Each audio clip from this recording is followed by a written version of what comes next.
সমগ্ৰ অসমবাসী ৰাইজলৈ মই শাৰদীয় দুৰ্গা পূজাৰ বহুত শুভেচ্ছা যাচিছোঁ। কেইবাটাও গুৰুত্বপূৰ্ণ কথা মই আপোনালোকৰ লগত পাতিব খুজিম।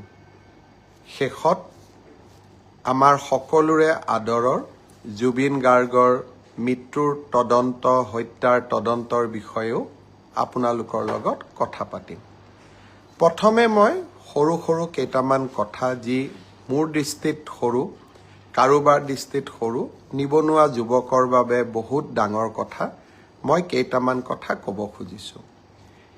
এডিআৰই আৰু বিভিন্ন পৰীক্ষাৰ ৰিজাল্ট আৰু নিযুক্তি পত্ৰ আমি 10 অক্টোবৰত দিবৰ বাবে সিদ্ধান্ত লৈছিলোঁ। কিন্তু যোৱা কেইদিনমানৰ ঘটনা প্ৰবাহ আৰু গুৱাহাটী হাইকোৰ্টৰ এটা ৰায়ৰ বাবে আমি অকণমান থমকি ৰ'বলগীয়া হৈছে। মই আপোনালোকক আজি কোন পৰীক্ষাৰ কোনদিনাখন আমি ৰিজাল্ট এনাউন্স কৰিম সেই বিষয়ে মই আপোনালোকক স্পষ্টকৈ ক'ম, যাতে আপোনালোকৰ মনত কোনো সন্দেহ নাথাকে। পোনপ্ৰথমে মই আপোনালোকক জনাব খুজিছোঁ যে আমাৰ এডিআৰই পৰীক্ষাৰ যি গ্ৰেড 3 আছিলে, অৰ্থাৎ তৃতীয় বৰ্গৰ যি চাকৰি আছিলে, সেই চাকৰিৰ ফলাফল আমি 10 অক্টোবৰ তাৰিখে প্ৰকাশ কৰিম। এডিআৰইৰ চতুৰ্থ শ্ৰেণীৰ যি পৰীক্ষা আছিলে, প্ৰায় 5,000 পদ আছিলে, এই পৰীক্ষাৰ ফলাফল আমি 15 অক্টোবৰ তাৰিখে ঘোষণা কৰিম। স্বাস্থ্য বিভাগৰ বিভিন্ন পৰীক্ষাৰ ফলাফল, নন টেকনিকেল, টেকনিকেল, স্বাস্থ্য বিভাগৰ আটাইবোৰ পৰীক্ষাৰ ফলাফল আমি 12 অক্টোবৰ তাৰিখৰ আগতে ঘোষণা কৰিম। এলিমেণ্টাৰী প্ৰাথমিক বিদ্যালয়ৰ শিক্ষকৰ নিযুক্তিৰ বাবে আমি যি পৰীক্ষা বা আমি যিটো নিযুক্তিৰ প্ৰক্ৰিয়া আৰম্ভ কৰিছোঁ, সেই পৰীক্ষাৰ ফলাফল আমি 15 পৰা 20 অক্টোবৰৰ ভিতৰত প্ৰকাশ কৰিম। তাৰ কাৰণ প্ৰাথমিক বিদ্যালয়ৰ শিক্ষক-শিক্ষয়িত্ৰীৰ পৰীক্ষাৰ ফলাফল ঘোষণা কৰাৰ আগতে আমি গ্ৰেজুৱেট টিচাৰ আৰু পোষ্ট গ্ৰেজুৱেট টিচাৰৰ ৰিজাল্ট ঘোষণা কৰিব খুজিছোঁ, যাতে অভাৰলেপিং নহয়, অৰ্থাৎ প্ৰাথমিক বিদ্যালয়ৰ শিক্ষকৰ পদ নিৰ্বাচিত গ্ৰেজুৱেট টিচাৰ বা পোষ্ট গ্ৰেজুৱেট টিচাৰসকলে দখল কৰিব নোৱাৰে আৰু আমাৰ যুৱক-যুৱতীসকল যাতে বঞ্চিত নহয়। গ্ৰেজুৱেট টিচাৰ আৰু পোষ্ট গ্ৰেজুৱেট টিচাৰৰ পৰীক্ষাৰ ফলাফল আমি 15 অক্টোবৰ তাৰিখে ঘোষণা কৰিম। অৰ্থাৎ এই গোটেই পৰীক্ষাৰ ফলাফলসমূহ আমি 20 অক্টোবৰ তাৰিখৰ আগতে আমি ঘোষণা কৰিবলৈ সক্ষম হ'ম। আপোনালোকে এতিয়া সুধিব যে পুলিচৰ পৰীক্ষাৰ ফলাফল আমি কেতিয়া দিম? সাব ইন্সপেক্টৰৰ ৰিজাল্ট বা ফায়াৰ ব্ৰিগেড আদিৰ ৰিজাল্ট আমি 10 অক্টোবৰ তাৰিখে দিম বা তাতকৈ আগতে দিম। কিন্তু AB আৰু UB কনিষ্টবলৰ ৰিজাল্ট দিয়াৰ ক্ষেত্ৰত গুৱাহাটী উচ্চ ন্যায়ালয়ে এটা আমাক সাময়িকভাৱে বাধা আৰোপ কৰিছে। আমি আশা কৰোঁ সেই বাধা আৰোপ অতিক্ৰম কৰি, অৰ্থাৎ উচ্চ ন্যায়ালয়ক সন্তুষ্ট কৰি আমি এই মাহৰ ভিতৰতে পুলিচৰো AB আৰু UB কনিষ্টবলৰ ৰিজাল্ট ঘোষণা কৰিব পাৰিম। এই গোটেই ৰিজাল্টৰ ফলাফলৰ লিষ্টখন দেখিলে আপোনালোকে ইতিমধ্যে গম পাইছে যে আমি 20 অক্টোবৰলৈকে যাবলগীয়া হৈছে। কিন্তু মই প্ৰতিশ্ৰুতি দিছিলোঁ যে অক্টোবৰ মাহৰ ভিতৰতে 10 অক্টোবৰত আপোনালোকক নিযুক্তি পত্ৰ দিম। 10 অক্টোবৰত মই নোৱাৰিলেও অন্তত 25-26 অক্টোবৰৰ ভিতৰত আপোনালোকৰ হাতত মই নিযুক্তি পত্ৰ তুলি দিম। কাৰণ পৰীক্ষাৰ ফলাফল ঘোষণা কৰাৰ পিছতো আমি বিভাগলৈকে কাক কোন বিভাগত দিম ৰেণ্ডমাইজেশ্যন কৰিব লাগে আৰু তাৰ পিছত বিভাগসমূহেও আপোনালোকৰ পোষ্টিং অৰ্ডাৰ উলিয়াব লাগে। সেইকাৰণে অক্টোবৰ মাহৰ ভিতৰতে আপোনালোকৰ নিযুক্তি হ'ব, কিন্তু কেইটামান দিন আপোনালোকে অপেক্ষা কৰিব লাগিব। ইয়াৰ কাৰণো আপোনালোকে জানে, যোৱা কেইবাটাও দিন ধৰি আমি কোনেও কাম কৰিব পৰা নাই। জুবিনৰ মৃত্যু বা জুবিনৰ দুৰ্ঘটনাৰ পিছত বা বহুতে কোৱাৰ দৰে হত্যাৰ পিছত যি ধৰণে আমি নকওঁ কিয়, আমাৰ মনবোৰ বিষাদেৰে ভৰি পৰি আছিল, কাম কৰিব পৰা কোনেও নাছিল। কিন্তু আমি যিহেতু আগুৱাই যাবই লাগিব, সেইবাবে মই আজি আপোনালোকক নিশ্চিতভাৱে কোন পৰীক্ষাৰ কেতিয়া ফলাফল ঘোষণা কৰিব তাক মই জনালোঁ, আৰু আপোনালোকে যাতে নৱেম্বৰ মাহতে চাকৰিত যোগদান কৰিব পাৰে তাৰো আমি নিশ্চিতভাৱে ব্যৱস্থা ল'ম। বন্ধু বান্ধৱীসকল, শ্ৰদ্ধাৰ ৰাইজ, আৰু কেইটামান কথা মই আপোনালোকক ক'ব খুজিছোঁ। অৰুণোদয়ৰ জৰিয়তে আমি অসমৰ 30 লাখ পৰিয়ালক মাহত 1250 টকাকৈ আগবঢ়াওঁ। যোৱা 17 ছেপ্টেম্বৰ তাৰিখৰ পৰা আমি অৰুণোদয়ৰ তৃতীয় সংস্কৰণ আৰম্ভ কৰিব বিচাৰিছিলোঁ। তাৰ পিছত আমি 25 তাৰিখৰ দিনটো ধাৰ্য কৰিছিলোঁ, কিন্তু অসমত চলি থকা ঘটনা প্ৰবাহৰ বাবে এই আঁচনিখনো আমি নিৰ্দিষ্ট দিনত দিব নোৱাৰিলোঁ। অহা 7 অক্টোবৰ তাৰিখে আমি আপোনালোকৰ হাতত অৰুণোদয় তুলি দিম, আৰু আমি সকলো প্ৰচেষ্টা ইতিমধ্যে সম্পূৰ্ণ কৰিছোঁ। 7 তাৰিখে নিশ্চিতভাৱে অৰুণোদয় তৃতীয় সংস্কৰণৰ সুবিধা 30 লাখ আই মাতৃয়ে লাভ কৰিব, আৰু আমি তাৰ পিছত প্ৰতি মাহে নিৰন্তৰ কৰি আপোনালোকক এই পুঁজি যোগান ধৰি যাম। ঠিক সেইদৰে নিযুত মইনাৰো আমাৰ অসমৰ প্ৰায় 3.5 লাখ ছাত্ৰীয়ে এইবাৰ নিযুত মইনা আঁচনিৰ সুবিধা লাভ কৰিব। নিযুত মইনা আঁচনিৰো আমি যিহেতু প্ৰথম কিস্তিৰ ধন আমি চেক যোগে দিওঁ, বেংকক আমি চেকসমূহ বনাব দিছোঁ। নিযুত মইনা আঁচনিৰো প্ৰথম কিস্তিৰ ধন আমি 10ৰ পৰা 15 অক্টোবৰৰ ভিতৰত সকলোৰে হাতত তুলি দিম, আৰু তাৰ পৰৱৰ্তী মাহৰ পিছত সকলোৱে বেংক যোগে নিযুত মইনা আঁচনিৰ ধন লাভ কৰি থাকিব। এডিআৰিৰ ওপৰত আপোনালোকৰ প্ৰশ্ন আছিলে, অৰুণোদয়ৰ ওপৰত আপোনালোকৰ প্ৰশ্ন আছিলে, নিযুত মইনাৰ ওপৰত আপোনালোকৰ প্ৰশ্ন আছিলে। মই চেষ্টা কৰিছিলোঁ যাতে গোটেইখিনি উত্তৰ দিব পাৰোঁ। শ্ৰদ্ধাৰ ৰাইজ, যোৱাকালি BTCৰ নিৰ্বাচন সম্পূৰ্ণ হ'ল। এয়া প্ৰথমবাৰৰ বাবে বড়োভূমিত নিৰ্বাচন অনুষ্ঠিত হ'ল, যি নিৰ্বাচনৰ পূৰ্বেও হিংসাত্মক ঘটনা সংঘটিত হোৱা নাছিলে, নিৰ্বাচনৰ সময়তো হিংসাত্মক ঘটনা সংঘটিত নাই হোৱা, আৰু নিৰ্বাচনৰ ফলাফল দিয়াৰ পিছতো সকলো পক্ষই ক্ৰীড়া সুলভ মনোভাৱেৰে পৰীক্ষাৰ ফলাফল যেনেকৈ আমি গ্ৰহণ কৰোঁ, নিৰ্বাচনৰ ফলাফলো তেনেকৈ আমি গ্ৰহণ কৰিছোঁ। মই বড়োভূমিৰ ৰাইজলৈ পুনৰ এবাৰ অভিনন্দন জনাইছোঁ, আৰু BPF দলৰ মুৰব্বী হাগ্ৰামা মহিলাৰীক তেখেতৰ বিজয়ৰ বাবে অভিনন্দন জ্ঞাপন কৰিছোঁ। ভাৰতীয় জনতা পাৰ্টীয়ে আকাংক্ষিত ফল লাভ কৰিব নোৱাৰিলে। আমি 5খন আসনত জয়লাভ কৰিলোঁ, আৰু 5খন আসনত আমি 150ৰ পৰা 600 ভোটৰ ব্যৱধানত হাৰিবলগীয়া হ'ল।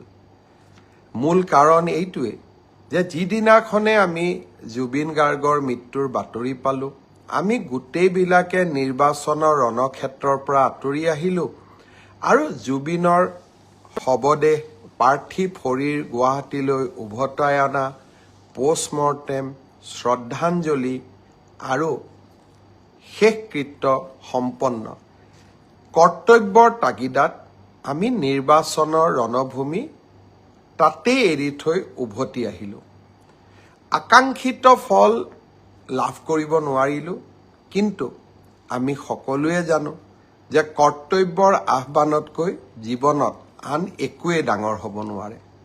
যদিও আমি কৰ্তব্যৰ আহ্বানৰ বাবে কেইটামান চিট হেৰুৱাবলগীয়া হ'ল, আমাৰ এই সামান্য ত্যাগে জুবিনৰ শেষ যাত্ৰাক অধিক মহিমাময় কৰি তুলিছিলে।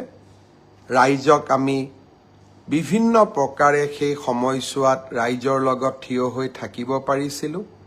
সেয়ে 4-5টা চিটত আমি অত্যন্ত কম ভোটত হাৰিলেও আমি তাক পৰাজয় বুলি ভবা নাই। বড়োভূমিৰ ৰাইজলৈ আৰু ভাৰতীয় জনতা পাৰ্টিক ভোট দিয়া প্ৰতিগৰাকী ৰাইজলৈ মই মোৰ অজস্ৰ কৃতজ্ঞতা জ্ঞাপন কৰিছোঁ। আপোনালোকক মই প্ৰতিশ্ৰুতি দিছিলোঁ যে আমি আপোনালোকক অৰুণোদয় আঁচনিৰ হিতাধিকাৰী তালিকা চূড়ান্ত কৰিম, মহিলা উদ্যমিতা আমি আপোনালোকক প্ৰদান কৰিম, কেইবাখনো নদীৰ ওপৰত দলং বনোৱাৰ প্ৰস্তাৱ, এই গোটেইবোৰ কথা নিৰ্বাচনত পৰাজিত হ'লেও বা আকাংক্ষিত ফল নাপালেও আমি আপোনালোকৰ কাৰণে কৰিবৰ বাবে চেষ্টা কৰিম। পুনৰ এবাৰ আপোনালোকক বহুত বহুত ধন্যবাদ জনাইছোঁ। জুবিনৰ বিষয়ে আহিব খুজিছোঁ। বহু সময়ত ব্যক্তিগত কথা কোৱা উচিত নহয় আৰু ব্যক্তিগত কথা কোৱাৰ পৰিৱেশো নাথাকে। যোৱা 6টামান বছৰ আগতে এদিন মই কৈছিলোঁ যে জুবিনক বিপথে পৰিচালিত কৰাত তেওঁৰ আশে-পাশে লাগি থকা মানুহখিনি জড়িত হৈ আছে। 6 বছৰ আগতে মই কি কৈছিলোঁ সি এতিয়াও সংবাদ মাধ্যমত বৰ্তমান সামাজিক মাধ্যমতো তাৰ উপস্থিতি আছে। সেয়েহে মোৰ গোটেই ঘটনাৰ সম্পৰ্কত মোৰ মতামত বা স্পষ্ট ভাৱ আজি নহয় 6 বছৰ আগতে মই ৰাইজৰ ওচৰত বা ৰাইজক মই জনাইছিলোঁ। জুবিন আমাৰ জাতীয় সম্পদ। জ্যোতিপ্ৰসাদ আগৰৱালা, বিষ্ণুপ্ৰসাদ ৰাভা আৰু ভূপেন হাজৰিকাৰ সমকক্ষ বুলি জুবিন গাৰ্গক অভিহিত কৰি মই জুবিনৰ সন্মুখত দিয়া এটি ভাষণো সামাজিক মাধ্যমত উপলব্ধ হৈ আছে। জুবিনৰ প্ৰতি মোৰ এক ব্যক্তিগত অভূতপূৰ্ব কৃতজ্ঞতাও আছিলে। মোৰ দেউতা প্ৰয়াত কৈলাশনাথ শৰ্মাৰ গীতৰ সংকলন জুবিনে অতি মৰমেৰে ৰুণজুন নামৰ কেছেটটোৰ জৰিয়তে বাণীবদ্ধ আৰু ভিডিঅ' কৰি মোক উপহাৰ দিছিলে আৰু সেই গানকেইটাই যথেষ্ট সমাদৰ লাভ কৰিছিল। এজন পুত্ৰ হিচাপে তাতকৈ গৌৰৱৰ কথা একোৱেই নাছিল আৰু সেয়েহে জুবিনে য'তেই যেনেকে ক'ৰবাত আমি যদি কেতিয়াবা জুবিনৰ যাত্ৰাৰ সংগী হ'বলৈ সুবিধা পাইছিলোঁ, তাক কেতিয়াও মই হাতৰ পৰা ওলাই যাব দিয়া নাছিলোঁ।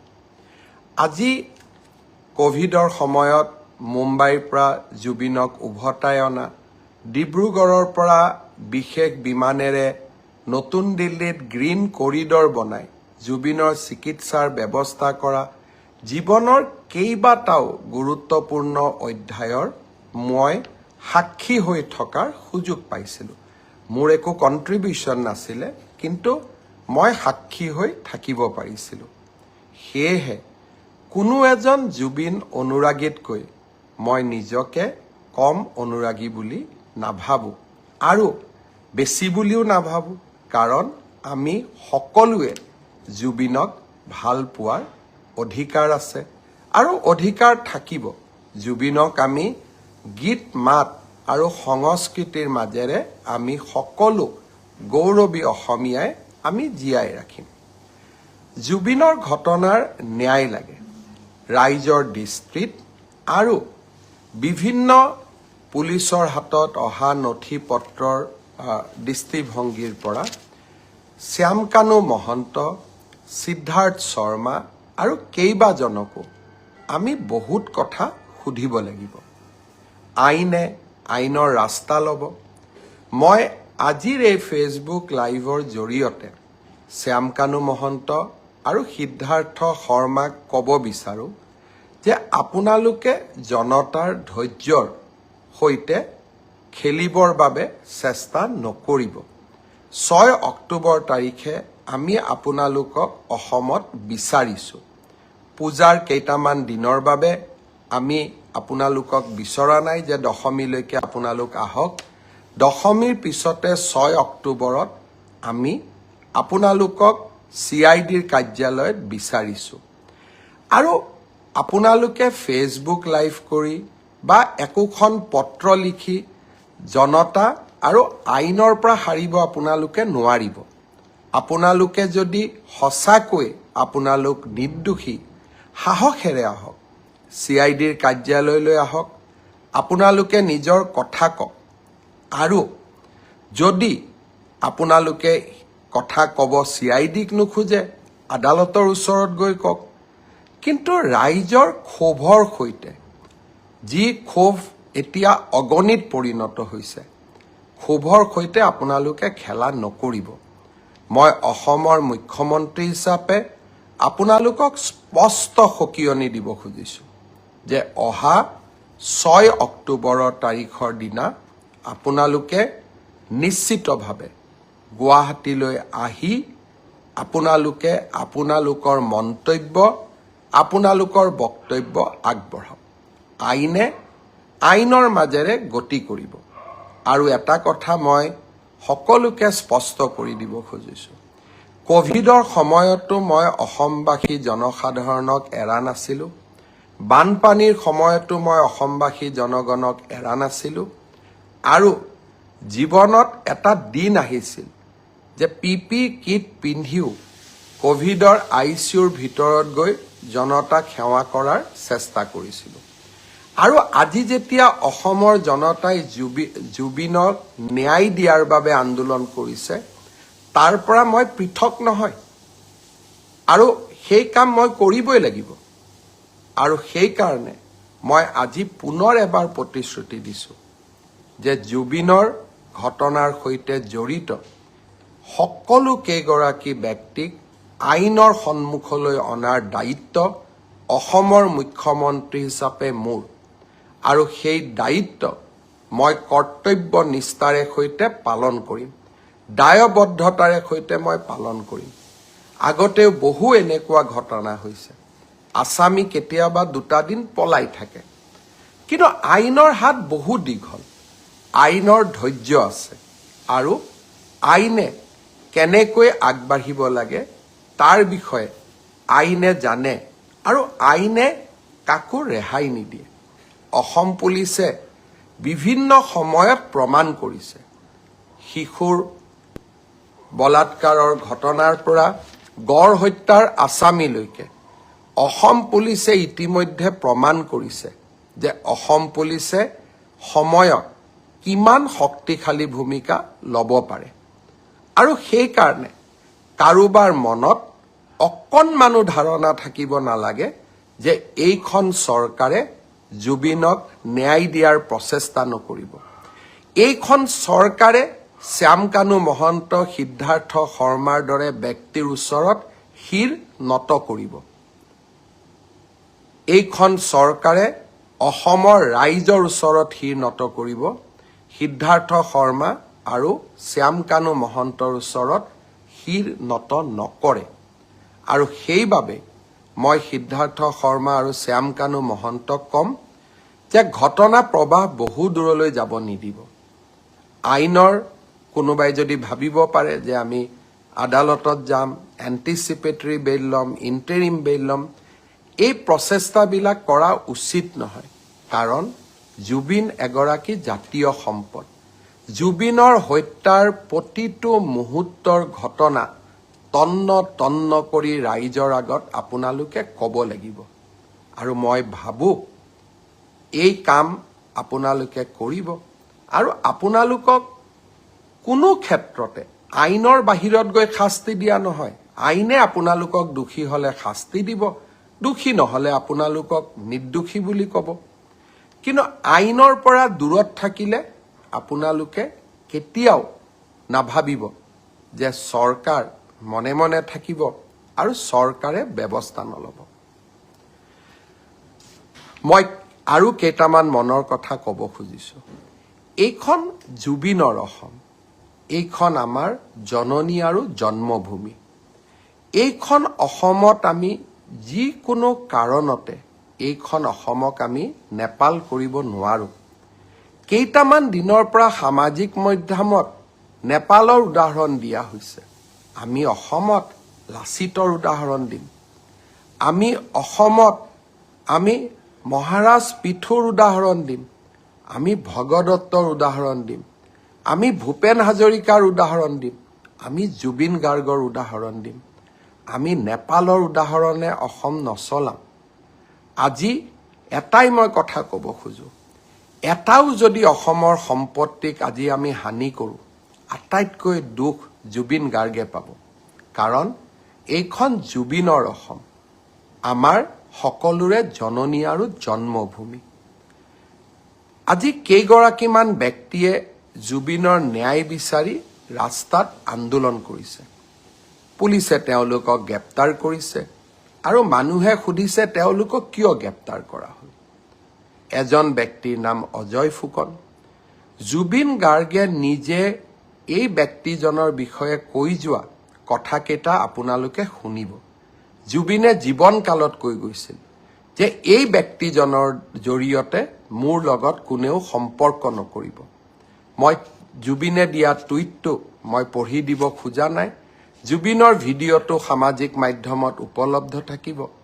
আৰু এইগৰাকী ব্যক্তিয়ে কংগ্ৰেছ দলৰ যোৱা চাবুৱা বিধানসভা সমষ্টিৰ প্ৰাৰ্থী আছিল।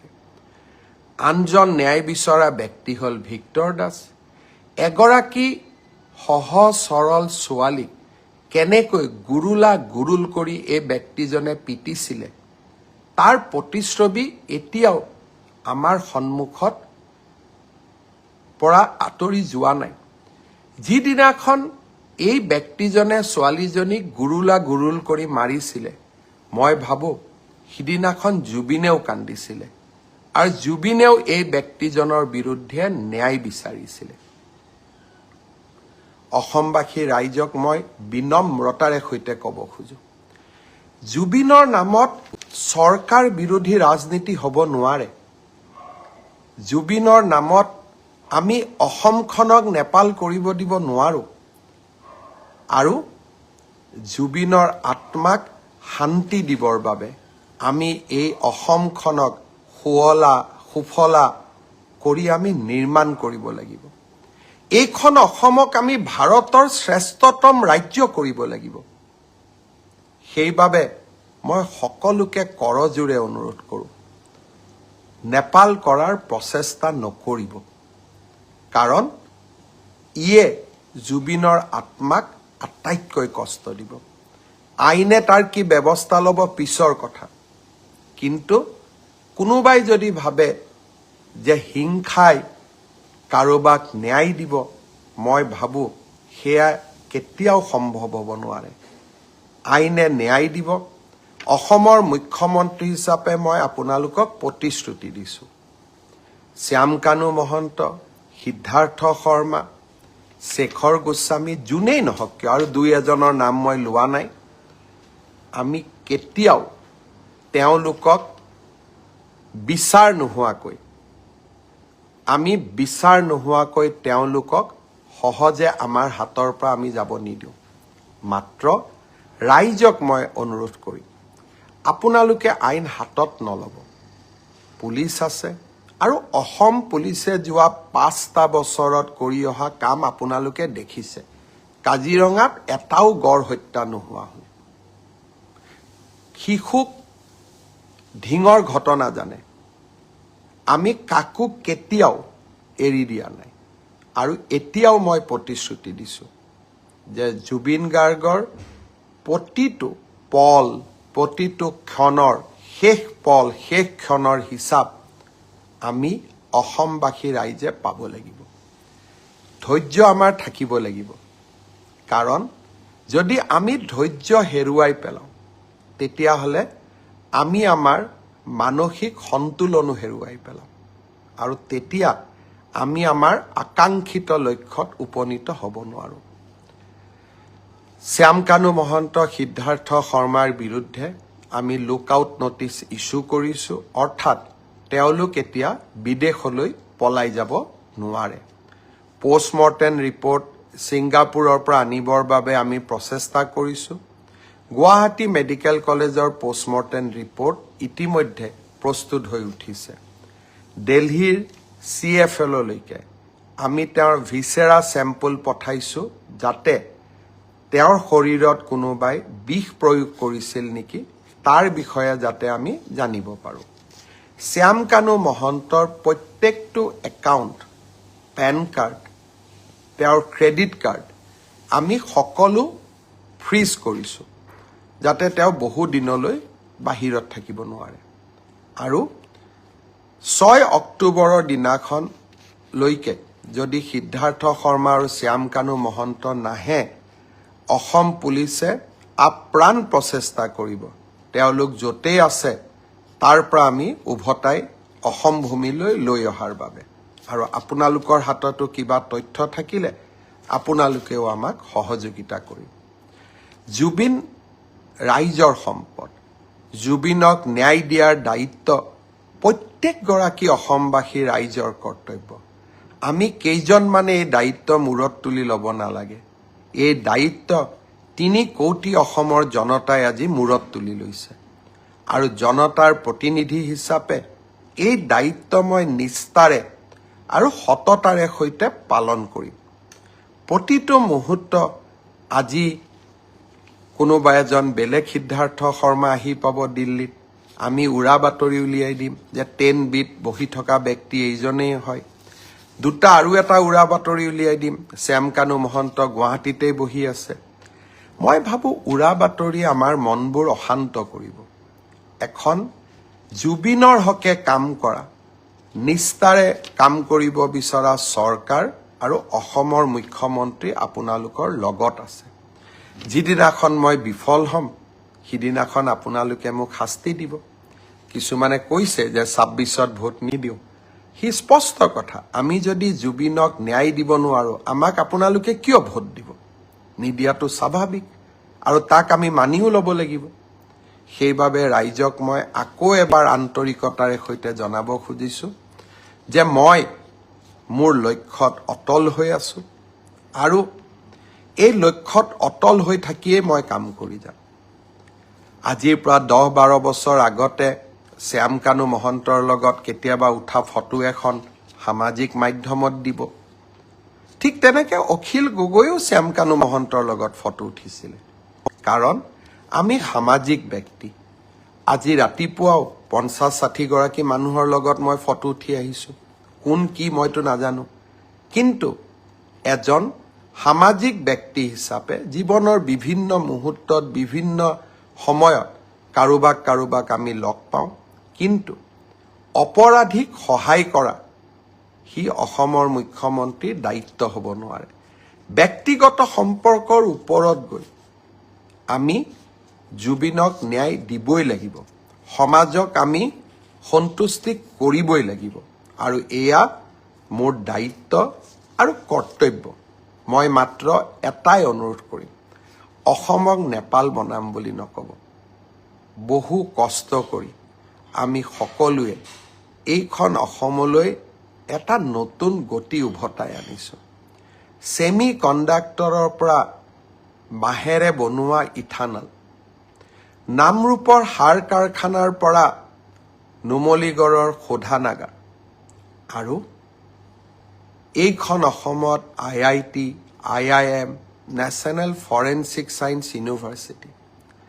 মোৰ অসম আজি বিকাশৰ অনন্য যাত্ৰালৈ আগবাঢ়ি গৈছে। 1.5 লাখ যুৱক যুৱতীয়ে চৰকাৰী চাকৰি পাইছে, এটকাকৈ ঘোচ নিদিয়াকৈ।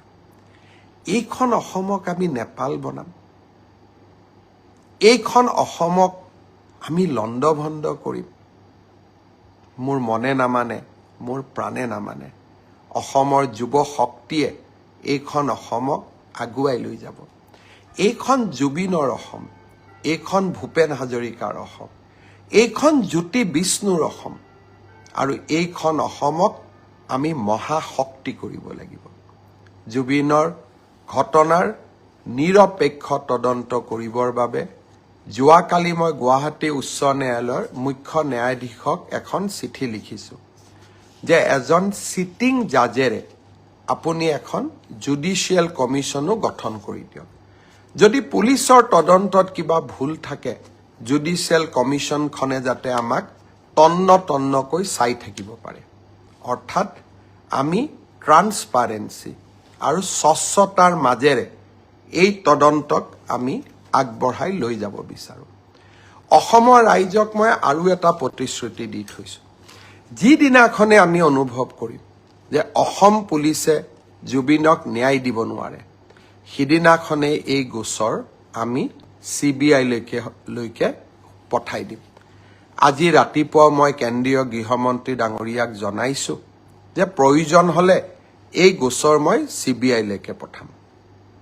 আশা কৰোঁ মোৰ ব্যক্তিগত অনুভূতি আৰু প্ৰতিবদ্ধতা আপোনালোকে সকলোৱে বুজি পাব আৰু সকলোৱে এই জটিল সময়ত আমাক সহযোগিতা কৰিব। মোৰ জননী জন্মভূমি মোৰ অসম, আৰু এইখন অসমক আমি কেতিয়াও নেপাল নকৰোঁ। এইখন অসম সদায় বিকাশৰ গতিৰে আগবাঢ়িব, আৰু যিসকলে অসমখনক নেপাল কৰিব খুজিব তেওঁলোকৰ লগত মোৰ ৰাস্তা নিমিলে, আৰু তেওঁলোকক জীৱনৰ শেষ মুহূৰ্তলৈ আৰু জীৱনত এটোপা ৰক্ত থকালৈকে অসমক নেপাল কৰিব খোজাসকলৰ সৈতে সাহসেৰে মই থিয় দিম। লাগিলে তেনে কৰিবলৈ যাওঁতে মই মৃত্যুকো সাৱটি ল'ম। বহুত বহুত ধন্যবাদ।